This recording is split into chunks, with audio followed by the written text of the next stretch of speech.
ശബ്ദമലിനീകരണവും ഹൃദ്രോഗവും. മലിനീകരണം എന്ന് കേൾക്കുമ്പോൾ നമ്മൾ ആദ്യം എയർ പൊല്യൂഷനെ കുറിച്ചും അതുപോലെ തന്നെ വാട്ടർ പൊല്യൂഷൻ, വെള്ളത്തിൻ്റെ ഒരു പൊല്യൂഷനെ കുറിച്ചുമാണ് ചിന്തിക്കുക. പക്ഷേ ഇതുപോലെ തന്നെ പ്രാധാന്യമുള്ള ഒരു സംഗതിയാണ് ശബ്ദമലിനീകരണം. അമേരിക്കയിൽ നടത്തിയ ഒരു പഠനം അനുസരിച്ച് ശബ്ദമലിനീകരണം കൂടുതൽ ഉള്ളവർക്ക് മറ്റ് സ്ഥലങ്ങളിൽ താമസിക്കുന്നവരേക്കാൾ 5% ഹൃദ്രോഗ സാധ്യതയും സ്ട്രോക്കിൻ്റെയും സാധ്യത കൂടുതലാണ്. പ്രത്യേകിച്ച് മെയിൻ റോഡുകളുടെ സൈഡിലോ എയർപോർട്ടിൻ്റെ സമീപത്തോ റെയിൽവേ ലൈനുകളുടെ അടുത്ത് താമസിക്കുന്നവർക്കോ സ്ട്രോക്കിനുള്ള ഒരു ചാൻസ് കൂടുതലാണ്.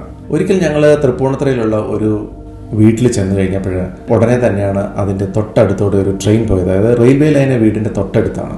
അവരോട് ചോദിച്ചു കഴിഞ്ഞപ്പോൾ ഏകദേശം ഒരു 20 മിനിറ്റിനും 30 മിനിറ്റിനും ഇടയ്ക്ക് ഓരോ ട്രെയിൻ ആ വഴി പാസ് ചെയ്യുന്നുണ്ട്. ഈ ട്രെയിൻ പോകുന്ന സമയത്ത് ഭയങ്കര ശബ്ദവും ഈവൻ വീട് വരെ വൈബ്രേറ്റ് ചെയ്യുന്നുണ്ട്. അതായത് നമുക്കൊരു 1 മിനിറ്റ് സമയത്തേക്ക് നമുക്ക് ഒന്ന് സംസാരിക്കാനോ ഒന്നും കേൾക്കാനോ സാധിക്കാത്തൊരു സംഗതിയാണ്. ഇതുപോലെയുള്ള സൗണ്ട് പൊല്യൂഷൻ എന്ന് പറയുന്നത് നമുക്ക് ആരോഗ്യത്തിന് വളരെയധികം പ്രശ്നങ്ങൾ ഉണ്ടാക്കാൻ സാധ്യതയുണ്ട്. ഇനി നമ്മൾ സാധാരണ സംസാരിക്കുന്ന ശബ്ദം എന്ന് പറയുന്നത് ഏകദേശം 50 ഡെസിബലാണ്. അതിൽ കൂടുതലുള്ള ഓരോ 10 ഡെസിബലിനും സ്ട്രോക്ക് വരാനുള്ള സാധ്യത ഏകദേശം 5% കൂടുതലാണ്. കാരണം കൂടുതൽ അളവിൽ ഉള്ള ശബ്ദം കൂടുതൽ സമയം കേട്ടുകൊണ്ടിരിക്കുമ്പോൾ നമ്മുടെ ശരീരത്തിലെ സ്ട്രെസ് ഹോർമോൺസ് കൂടുതലായിട്ട് ഉൽപ്പാദിപ്പിക്കപ്പെടുകയും അതുപോലെ തന്നെ ശരീരത്തിലെ രക്തസമ്മർദ്ദം കൂടാനുള്ള സാധ്യതയുമുണ്ട്.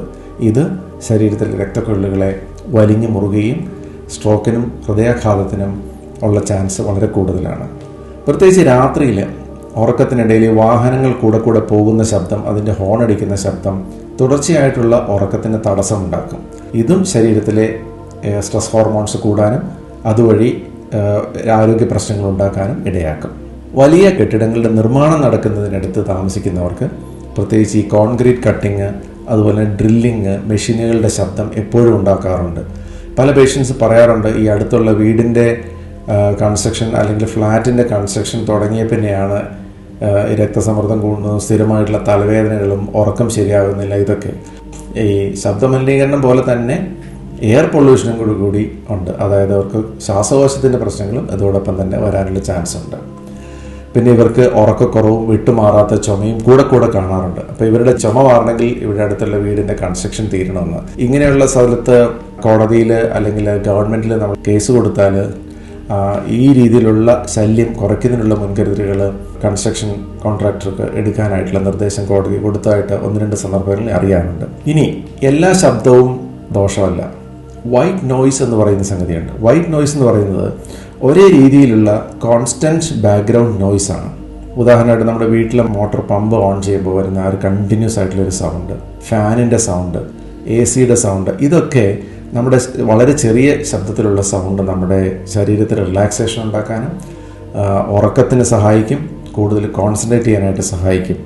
ചില വ്യക്തികൾ പറയാറുണ്ട്, അവർക്ക് തണുപ്പാണെങ്കിൽ പോലും അവർക്ക് വീട്ടിൽ ഫാൻ ഇടണം, കാരണം ഫാൻ കറങ്ങുന്നതിൻ്റെ ശബ്ദമാണ് അവർക്ക് ഉറങ്ങാനായിട്ട് സഹായിക്കുക എന്ന് പറയും. ഈ വൈറ്റ് നോയ്സിന് വേറൊരു പ്രയോജനം കൂടെയുണ്ട്. ചില വ്യക്തികൾക്ക് ഈ ചെവിയിൽ മൂളുന്ന ഒരു ശബ്ദമുണ്ട്, ടിനിറ്റസ് എന്ന് പറയുന്നത്.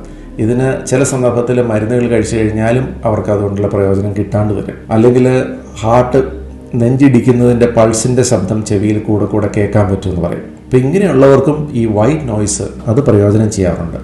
അതേസമയത്ത് ഈ ശബ്ദം വളരെയധികം വോളിയം ഡെസിബിൾ കൂടുതലാണെങ്കിൽ അത് കേൾവിക്ക് തകരാറ് ഉണ്ടാക്കാനായിട്ട് സാധിക്കും. ഇതുപോലെ ഒരു സംഗതിയുണ്ട്, പിങ്ക് നോയ്സ് എന്ന് പറഞ്ഞാൽ ചെറിയ രീതിയിലുള്ള വെള്ളം ഒഴുകുന്നതിൻ്റെ ശബ്ദം അല്ലെങ്കിൽ തിരമാലകളുടെ ശബ്ദം. യൂട്യൂബിലൊക്കെ നമ്മൾ നോക്കിക്കഴിഞ്ഞാൽ വളരെയധികം വീഡിയോസ് ഉണ്ട് ഇതിനെക്കുറിച്ച്. അപ്പോൾ ഇതും നമ്മുടെ ശരീരത്തെ റിലാക്സ് ചെയ്യാനായിട്ടും രക്തസമ്മർദ്ദം കുറയ്ക്കാനായിട്ടും ഒരുപാട് ഹെൽപ്പ് ചെയ്യും. നമുക്ക് ശ്രദ്ധിക്കേണ്ട കുറച്ച് കാര്യങ്ങളുണ്ട്. ഉദാഹരണത്തിന് നമ്മുടെ ഉത്സവത്തിനോ പെരുന്നാളിനോ ഒക്കെ പോകുമ്പോൾ നമ്മൾ വെടിക്കെട്ട് നടക്കുമ്പോൾ അതിൻ്റെ തൊട്ടടുത്ത് പോയി നിൽക്കാതെ നമ്മളിരിക്കണം, ശ്രദ്ധിക്കണം. കാരണം ഉയർന്ന ഡെസിബലിലുള്ള ശബ്ദം, ഏകദേശം 120 ഡെസിബലിനുള്ള ഒരു ശബ്ദം നമുക്ക് പെട്ടെന്ന് നമ്മുടെ ചെവിയിലേക്ക് കേട്ടാൽ നമുക്ക് താൽക്കാലികമായിട്ടുള്ള കേൾവി കുറവുണ്ടാകാം. അതുപോലെ തന്നെ 145 ഡെസിബലിന് ഉള്ള കൂടുതലുള്ള ശബ്ദം നമ്മൾ പെട്ടെന്ന് നമ്മുടെ ചെവിയിൽ കേൾക്കാൻ ഇടവന്നാൽ പെർമനൻ്റ് ആയിട്ടുള്ള കേൾവിക്കുറവിനുള്ള സാധ്യതയുണ്ട്. അപ്പോൾ വെടിക്കെട്ടിൻ്റെയോ അല്ലെങ്കിൽ ചെണ്ടമേളത്തിൻ്റെയോ ഒക്കെ അടുത്ത് പോകുമ്പോൾ നമ്മൾ എത്രയും അകലത്തിൽ നിൽക്കാമോ അത്രയും അകലം പാലിക്കുക എന്നുള്ള ചെറിയ മുൻകരുതലുകൾ എടുത്താൽ ഇങ്ങനെയുള്ള ആരോഗ്യ പ്രശ്നങ്ങൾ ഒരു നല്ല പരിധിവരെ നമുക്ക് ഒഴിവാക്കാനായിട്ട് സാധിക്കും.